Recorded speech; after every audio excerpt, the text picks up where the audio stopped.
chances are is that at some point of time, you've been told a story that involved an apple, the one that fell and gave Newton the revolutionary idea that changed the field of physics forever.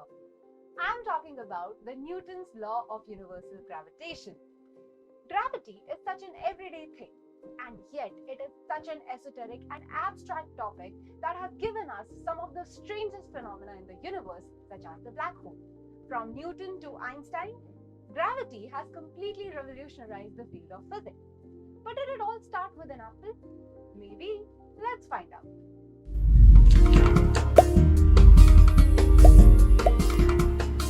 Before Newton came up with his idea, the concept of gravitation was pretty much non-existent. People knew that when you dropped things, they would fall onto the ground, and also that planets and moons would orbit around the sun in a very specified manner. But they did not know that these two concepts were related.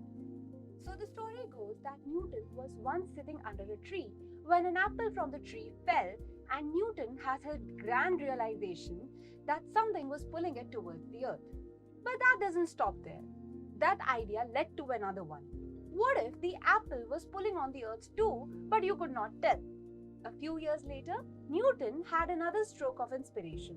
What if the same force that attracted the apple to the earth also attracted other objects much farther away, like the moon?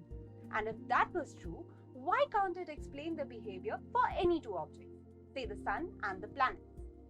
Now, whether that thing with the apple happened or not, Newton's idea of gravitation was very promising. Now, all he had to do was to represent this idea mathematically, and that was done in the form of the equation of the universal law of gravitation. This equation accurately determines and calculates the motion and behavior of any two objects that are attracted by the force of gravity.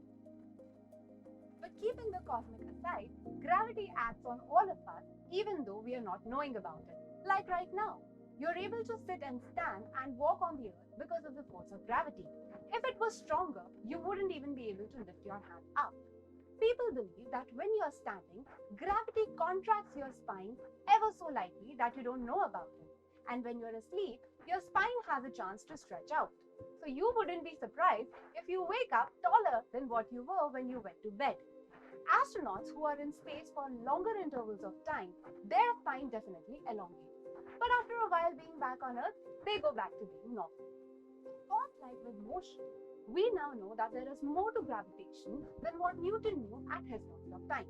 But even after 400 years of his death, we are still using his maths to calculate the gravitational force on different planets at the scale of our solar system. I would say that it is a pretty big deal. Let's find out more in the class. See you there.